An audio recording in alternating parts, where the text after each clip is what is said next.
உலகெங்கும் பரவி வாழக்கூடிய தமிழ் உறவுகளுக்கு பிரதாப்பின் அன்பு வணக்கம். இன்றைய சிறப்பு நேர்காணலில் நம்முடன் இணைந்திருப்பவர் நாம் தமிழ் கட்சியினுடைய மாநில பொறுப்பாளர் திருமதி காளியம்மாள் அவர்கள். வணக்கம். வணக்கம். எப்படி இருக்கீங்க?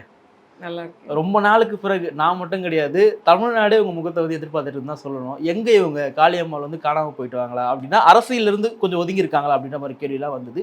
அப்புறம் உங்களுடைய பேட்டி ஒன்று நான் பார்த்தேன். அதுக்கு பிறகு நீங்க கொடுத்த ஒரு பேட்டி. என்னதான் வந்து மாற்று கருத்து இப்போ உங்களை வந்து விமர்சிக்கக்கூடிய பல பேர் இருக்கலாம். ஆனாலுமே கூட வந்து சீமான் அவர்கள் குறிப்பிட்ட ஒரு வார்த்தையை வந்து உங்களை பயன்படுத்தும் பொழுது, எப்படிங்க அவங்கள பயன்படுத்தலாம்? எங்களுக்கு அவங்கள மாற்று கருத்து இருக்கு. இருந்தாலுமே ஒரு பெண்ணை வந்து அரசியல் இருக்கும்போது இப்படி பயன்படுத்தக்கூடாது. இது பல பேருக்கு பார்த்தீங்கன்னா ஒரு வீழ்ச்சியா தான் அமையும்னு சொல்லிட்டு சொன்னாங்க. எல்லாருமே உங்க மேல பார்த்தீங்கன்னா ஒரு அனுதாபம் கூட சொல்ல முடியாது. ஒரு அக்கறையோட ஒரு பார்த்தாங்கன்னு வச்சுங்களேன். அத கேள்விப்பட்டதும் அந்த நியூஸ் நீங்க அந்த ஆடியோ கேட்ட உடனே முதற்கட்டமா நீங்க என்னவா ஃபீல் பண்ணீங்க அத? இந்த கேள்வி இதுவரைக்கும் என்னை யாரும் கேட்கல. முதல்ல இந்த ஆடியோ வந்து ஒரு எக்ஸ் தளத்தில் ஒருத்தர் பதிவிட்டு இருந்ததா எனக்கு அனுப்பிச்சாங்க. அதை நான் பார்த்துட்டு கொஞ்ச நேரம் எனக்கு அதில் என்ன என்ன சூழல்னே புரியாமல் ஒரு மாதிரி ரொம்ப அப்செட் ஆகிட்டேன்னு கூட சொல்லலாம். ஆனால் அப்புறமா எனக்கு வந்து ஏன் அப்படி அவர் பேச போகிறாரு, நம்மள அப்படி பேசுறதுக்கான வேலையே இல்லையே அப்படின்ற மாதிரி தான் எனக்கு தோணுச்சு. ஏஜா இருக்குமோன்னு சொல்லிட்டு தான் இல்லை, சந்தேகப்பட்டீங்களா? முதல்ல எனக்கு சில எண்ணங்கள்லாம் ஓடிச்சு. ஏன்னா நான் கட்சிக்கு வந்த இந்த 5 ஆண்டு காலத்தில் அவர் என்ன பெருசாக கோவமாவோ ஆத்திரப்பட்டோ என்கிட்ட பேசினதே இல்லை. இன்னும் சொல்லப்போனால் கோவப்பட்டு என்கிட்ட பேசினதில்லை. கொஞ்சம் சத்தமாக கூட அதட்டி கூட அப்படிலாம் பேசினதெல்லாம் இல்லை. மற்றவங்கள்ட்ட பேசி நான் பெருசாக அந்த மாதிரி பார்க்கல. ஒரு சில பேர்கிட்ட பொறுப்பாளர்கிட்ட என்னடா நீ வேலை செய்ய மாட்டியா, ஒழுங்கா பார்த்து செய்ய அப்படிலாம் கொஞ்சம் சத்தமாக பேசுவாங்க. அது மாதிரி கூட பேசினதில்லை. நீ ஏமா அப்படி பண்ணுற, நீ என்ன அப்படி பண்ணுற அப்படிலாம் கூட என்ன கேட்டதில்லை. அதனால் இது இந்த மாதிரி ஒரு வார்த்தை சொல்லியிருக்க வேண்டிய அவசியமே இல்லையே அப்படின்னு தான் எனக்கு தோணுச்சு. அதனால் இவர் சொல்லியிருக்க வாய்ப்பு இருக்காது அப்படின்னு ஒரு சந்தேகத்தோடு தான் இருந்தேன். முதல்ல இது வந்தோடனே நானே தான் அவருக்கு அமிச்சேன். ஓ, நீங்களே சீமானுக்கு அமிச்சிங்களா? ஓ, இந்த மாதிரி ஒரு பதிவு பரவிட்டு இருக்கு, இது எனக்கு என்னன்னு தெரியலன்னா அப்படின்னு நான் தான் அவருக்கு அனுப்பினேன். அப்போ அவர் வெளியில் இருந்தாங்க, சண்டிகரில் பட ஷூட்டுக்காக போயிருந்தாங்க. ஸோ அது அன்றைக்கி மாலையோ காலையோ எனக்கு பதிவிட்டாங்க.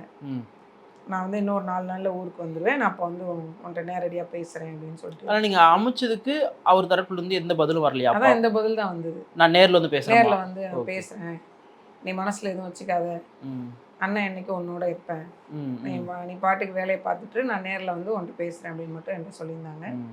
சரின்னு சொல்லிட்டு நானும் அதுக்கு பிறகு நான் அதை பற்றி எதுவுமே பேசலை. அது அவர் பேசினாரா பேசலையா அந்த அந்த இது வாதத்துக்குள்ளே நான் உள்ளே போகல. சரி, அண்ணா வந்து நம்மகிட்ட பேசுகிறேன்னு சொல்லியிருக்காங்க, பேசட்டும் அப்படின்ட்டு நான் அப்படியே விட்டுட்டேன். அதுக்கு பிறகு ஒரு வீட்டோட சூழ்நிலையும் சரி, அதுக்கு இடையில கூட்டமும் ஒன்றும் இல்லை. ஒரு கூட்டம் மட்டும் நான் இந்த பிரச்சனைக்கு முன்னாடி வந்து வாங்கியிருந்தேன். அது கரூரில் ஒரு ஆர்ப்பாட்டம். அவங்க வந்து அந்த நேரத்தில் கூப்பிடும்போது காவல்துறை அனுமதி மறுத்துட்டாங்க.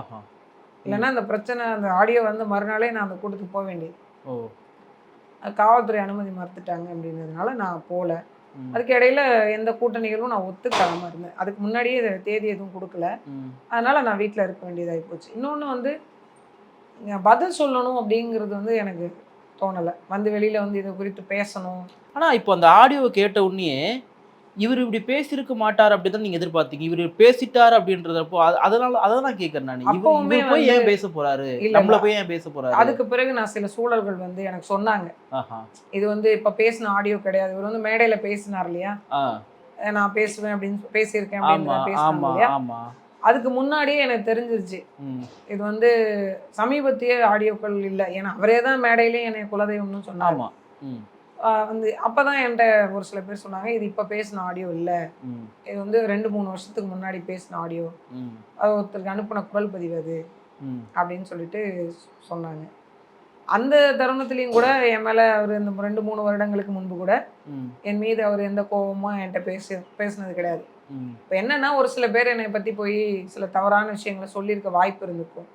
அந்த நேரத்தில் ஏதோ அவங்க பேசுனதுக்கு இப்போ நம்ம எதிர் பேசுவோம்ல, ஓ அப்படி அவன் அப்படி பண்ணானா அப்படின்னு கேட்டு பேசுவோம் இல்லையா, அந்த மாதிரி சொன்ன வார்த்தை. இன்னும் சொல்லப்போனால் அவர் எந்த சூழ்நிலையில் எப்போ சொன்னார்னு கூட அவருக்குமே தெரியல. அது வந்து பெருசாக அப்படி ஒரு பிரச்சனை வந்துச்சா, பெரிய பூதாகரமாக எந்த பிரச்சனையும் வரல. அதனால அவருமே அதை கணிக்கல. அதனால தான் அவர் அப்படி சொன்னது. நான் எப்படி சொல்லியிருக்கேன், இப்படியும் சொல்லியிருக்கேன்ற மாதிரி தான் சொன்னது. இப்போ நாம் தமிழர் கட்சியை வளர்த்தது சீமான் மட்டும் எல்லாருடைய உழைப்புங்க, எல்லாருடைய உழைப்புன்னு குறிப்பிட்ட அண்ணன் சீமானோட உழைப்பு அளப்பரியது. அவர் இல்லாம எப்படி இது இந்த நாம் தமிழர் கட்சியை விட்டு வெளியே போன ஒரு திமுக வந்து மாநில செயலர் இருக்கக்கூடியவர், அதிமுக இருக்கக்கூடிய கல்யாண சுந்தரம், இவங்க எல்லாருமே என்ன சொல்றாங்கன்னா அந்த கட்சியை வந்து தொடங்க சொன்னதே நாங்க தான். வெளியில போயிட்டு 1000 பேசுவாங்க, கட்சியை தொடங்குற ஐடியாவே சீமான் அவர்களுக்கு கிடையாது, நாங்க தான் வந்து கட்சியை வந்து தொடங்க சொன்னோம் அப்படின்லாம் பேசுறாங்க. இவர் வந்து ஒரு இயக்குனர், மக்கள் மத்தியில தெரிஞ்ச ஒரு முகம், மற்றவர்களுக்கும் ஒரு இயக்குனருக்கும் வித்தியாசம் இருக்கு, அதனால முன்னிலைப்படுத்தணும், இவர் ஒன்றும் கட்சியை உருவாக்கல, அது வரைக்கும் வந்து பேசுறாங்க. நான் அந்த இடத்துக்கு கூட வரல. இன்னைக்கு தமிழ்நாடு முழுக்க உங்க கட்சிக்குள்ள இப்போ நீங்க கட்சியிலிருந்து பார்க்குற நான் கட்சி வெளியிலிருந்து ஒரு ஊடகவியலாளர் பொதுமக்களாக பார்க்கும்போது திரு சீமானுக்கு பிறகாக ஒரு அறியப்பட்ட முகமா நீங்க இன்னும் 2 பேர் தான் இருக்காங்க. அப்படின்றப்போ அந்த பொதுச் செயலாளர் என்ற பதவியோ இல்ல சீமானுக்கு அடுத்த கட்ட தலைவங்க இவங்க தான் சொல்லிட்டு பார்க்கக்கூடிய பார்வையோ அப்படி வரது ஒன்றும் தவறு ஒன்றும் கிடையாது. இல்ல இது தவறுதல்னு சொல்றதுக்கு முன்னாடிப்பா இந்த பொதுச் செயலாளர்ன்ற அந்த அந்த நிலைக்கு அந்த பதவிக்கு ஏற்கனவே ஒரு நபர், ஒரு பெரிய மனிதர், ஒருத்தர் இருந்து கொண்டிருக்கும் போது அந்த இடத்தையே இன்னொருத்தர் போய் நம்ம வாங்கணும். அந்த இடம் இப்போதைக்கு காலியா இருக்கு, பொதுக்குழு கூட்டி முடிவெடுத்து எல்லாரோட ஒப்புதல் அடிப்படையில் யாரை தேர்வு பண்ணாலும் சரிதானே. 50% இடஒதுக்கீடு கூட பெண்களுக்கு 30% இடஒதுக்கீடு கொடுக்க கூடாதா? இல்ல அதான் கேட்குறேன். யாரு நாங்க கிட்டத்தட்ட ஆண் மாநில ஒருங்கிணைப்பாளர்கள் வந்து மொத்தமாவே ஒரு 40-45 பேர் இருக்காங்கன்னா நாங்க 67 பேர் இருக்கோம். நீங்க எப்படி சொல்றீங்க இதை? இடஒதுக்கீடு அதிகமாவே இருக்குது, 50க்கு மேலே இருக்குது. உண்மையா சொல்றேன், மாநில பொறுப்பாளர்கள்ல நீங்க கணக்கிட்டு பாத்தீங்கன்னா ஒரு 45 பேர் ஆண்கள் இருப்பாங்க, நாங்க 67 பேர் பெண்கள் இருக்கோம். அப்ப யார் அதிகம்ன்றதை நீங்க யோசனை பண்ணி பாருங்க. ஒண்ணு. ரெண்டாவது இன்னொன்னு நான் என்ன சொல்றேன்னா, இந்த பொதுக்குழு சம்பந்தப்பட்டு கூட்டி எல்லாரும் சேர்ந்து முடிவெடுத்து பொதுச் செயலாளர் நியமனம் பண்ணி அதை வழி நடத்தக்கூடிய ஒரு செயல்பாடு. இதுவே பொதுக்குழுலாம் முடிவெடுக்கிறாங்களா நாம் தமிழர்ல? ஏன் இப்போ பொதுக்குழு இப்ப சமீபத்துல கூட கூட்டி பேசினாங்களே. பொதுக்குழு செயற்குழு முடிவில் தான் வந்து பொதுச் செயலாளர் யாரு, பொருளாளர் யாரு, அதெல்லாம் முடிவு பண்ணுவாங்க. ஆமா, நீங்க தீர்மான நகலே இருக்கு, வாங்கி பார்க்கலாம். தேர்தல் ஜனநாயகம் இருக்கு கட்சிக்குள்ள, நிச்சயமா இருக்கு, அது எப்படி இல்லாம இருக்கும். இப்ப குறிப்பா தேர்தல் ஜனநாயகம் ஒரு கட்சின்னு இருந்தா பொதுக்குழு இருக்கணும், செயற்குழு இருக்கணும், அதை கூட்டணும். எல்லா கட்சியிலுமே இருக்குங்க. இப்ப திமுக இருக்குது, அதிமுக இருக்குது.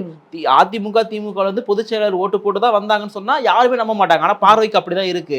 அததான் நானும் கேட்கிறேன். ஏன்னா நாம் தமிழர்ல அவர் என்ன சொல்லிட்டாரு, நான் தான் வண்டி ஓட்டுவேன், இன்னும் நானே வளரல, அதுக்கப்புறம் நீங்க வந்து சண்டை போட்டுறீங்க. என்னன்னா அவர் சொல்றதோட நோக்கம் வேற, இந்த செயல்பாடுக்கும் இந்த கருத்துக்கும் சம்பந்தம் இல்லை.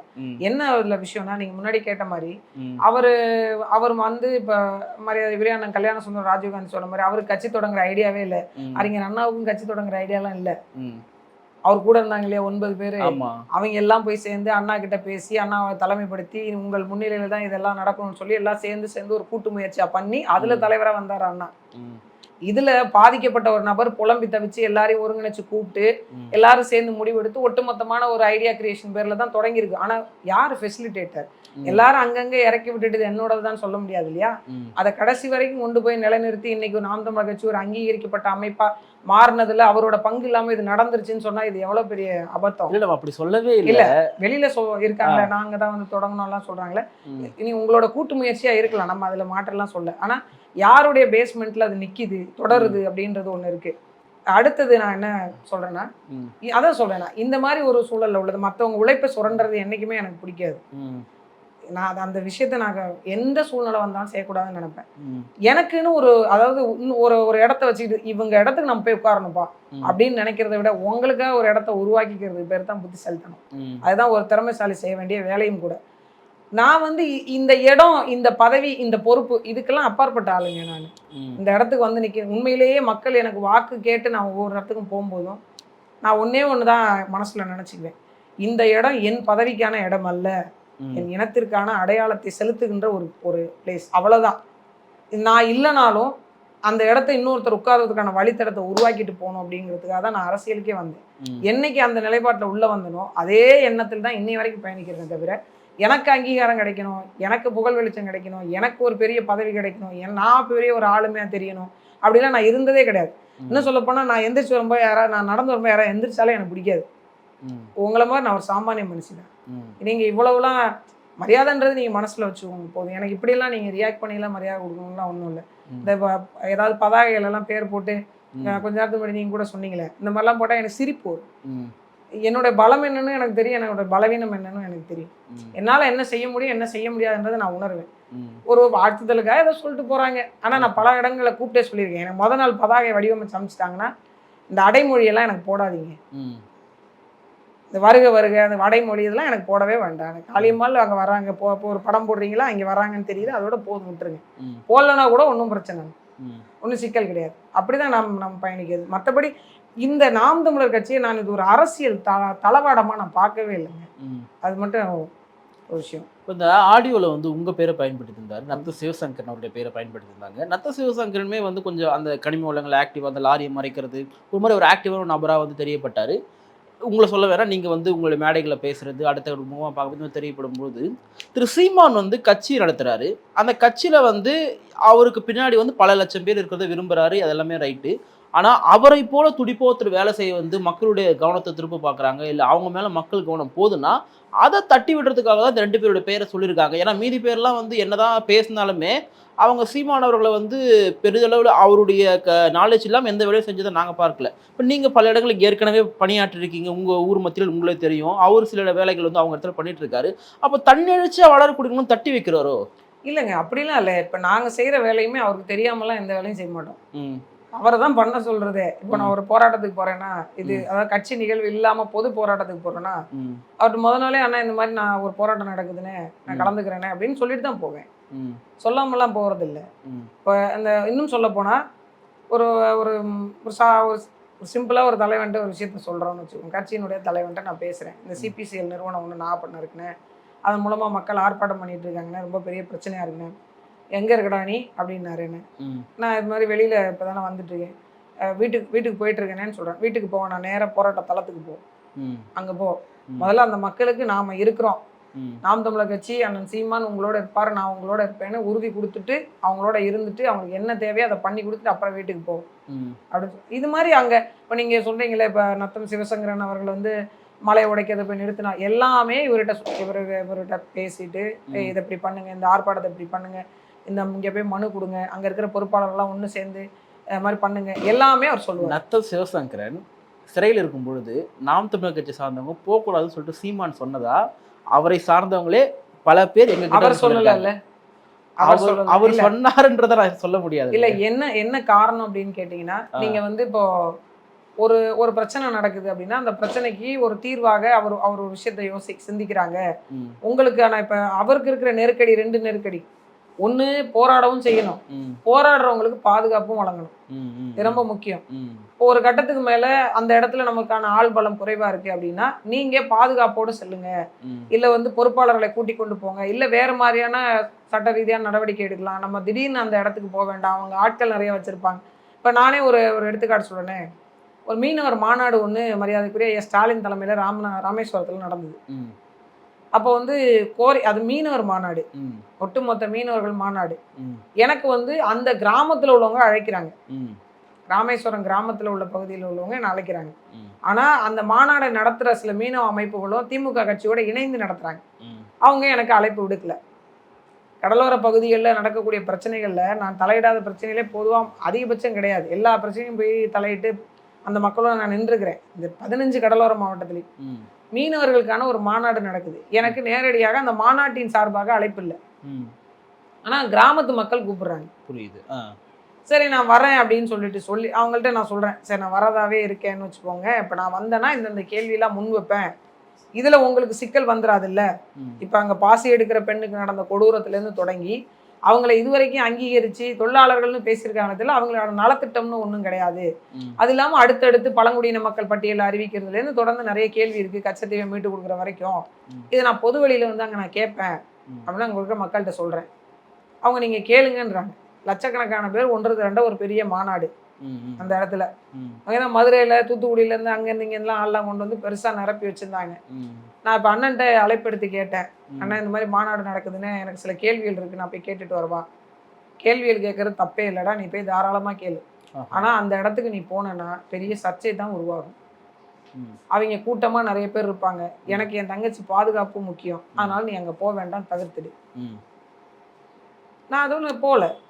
என்னோட கேள்விகளை நான் எழுதி அங்கே இருக்கிற கிராமத்து மக்களுக்கு அனுப்பி விட்டுட்டு இந்த கேள்வி நீங்கள் உங்கள் சார்பாக கேளுங்க அப்படின்னு. ஏன்னா தீர்மானத்தை வாசிக்கிறது மாநாடை நடத்தக்கூடியவர்கள் வாசிக்கணும். ஆனால் தீர்மானத்துக்கு பதில் சொல்ல வேண்டிய முதலமைச்சர் தீர்மானத்தை வாசித்தார். அங்க.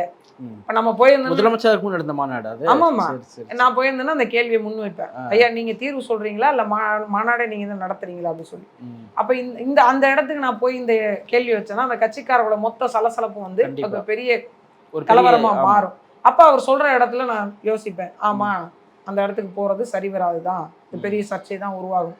அப்ப சில விஷயங்களே அண்ணன் வந்து அந்த மாதிரி சொல்லியிருக்காங்க. ம். அது எனக்கு நான் இந்த செய்தி, இந்த சண்டை வந்து அவர் உடல்நிலை முடியாம இருந்த பிறகு நான் கேள்விப்பட்ட செய்தி. ம். போ வேண்டாம், இந்த இடத்த நீ தனியா போ வேண்டாம், நீ இந்த மாதிரி செய்ய வேண்டாம்னு சொல்லும்போது அவரு கொஞ்சம் ஆர்வத்தின் அடிப்படையில, துடிப்பின் அடிப்படையில போய் பண்ணிட்டதாகவும், அதுல பிரச்சனை வந்ததாகவும் தான் அந்த இடம் சொன்னேன். இன்னொன்னு அவரை போய் பார்க்காம கவனிக்காமலாம் இல்ல. ஆஹா. அப்படி எதுவுமே பண்ணாம இருந்தா அவர் ஏன் நாம் தமிழர்ல தொடர்றாரு? ம். சரி. இப்ப நீங்க சொன்னீங்க சீமான் அவர்களுக்கு நான் வந்து மெசேஜ் பண்ணேன். 4 நாள் கழிச்சு பதில் சொல்றேன்னு சொன்னார் இல்லையா?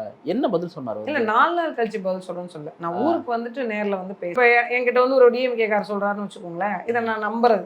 ம். ஒருவேளை இது உண்மை 2 தடவை கேட்பேன், 3 தடவை கேட்பேன், 4வது தடவை சண்டை போடுவேன், 5வது தடவை அதை நம்ப ஒருவேளை இருக்குமோ அப்படின்னு நம்ப ஆரம்பிப்போம்ல. அந்த மாதிரி ஒரு உரையாடலா தான் அது நடந்திருக்கு. ஆ. நான் வந்து தனி அமைப்புகள் நான் கட்டி என்ன பண்ண போறேன்? ம். நான் இதுக்கு முன்னாடி அமைப்புல இருந்தேன். ம். கட்சிக்கு வருவதற்கு முன்பு என்னோட சங்கத்திலே 10,000த்துக்கும் மேற்பட்ட மீனவ பெண் தொழிலாளர்கள் இருக்காங்க. அது இல்லாம தேசிய மீனவர் பேரவையில என்னுடைய சங்கம் அங்கமா இருந்தது. ம். அது இல்லாம கடலோர நிறைய அமைப்புகள் இருந்தது. ஒவ்வொரு மாவட்டத்துக்கு மாவட்டம் நாங்க சங்கம் வச்சிருந்தோம். அப்படி எல்லாம் பறந்துபட்டு ஒரு கூட்டமைப்பா அப்ப இருந்தது. நான் அப்ப அதுல அந்த சங்கத்தினுடைய பொதுச் செயலாளரா இருந்தேன். ம். அதுல இருந்து நான் எப்ப அரசியலுக்கு வந்தனோ அந்த பொதுச் செயலாளர் பதவியே வேண்டான்னு நான் விட்டுட்டு தான் இந்த இடத்துக்கு வந்தேன். ம். அப்பதான் அந்த மாதிரி போய் மாவட்டமா பேசி ஒருங்கிணைக்கிற வேலையெல்லாம் 2016, 15, 17 காலகட்டத்துல பண்ணியிருக்கேன். ம். இங்கே நான் வந்த பிறகு ம். அரசியலுக்கு வந்த பிறகு நான் முழு நேரமா நாம் தமிழர் கட்சி பிள்ளையா மட்டும்தான் பயணிக்கிறேன்.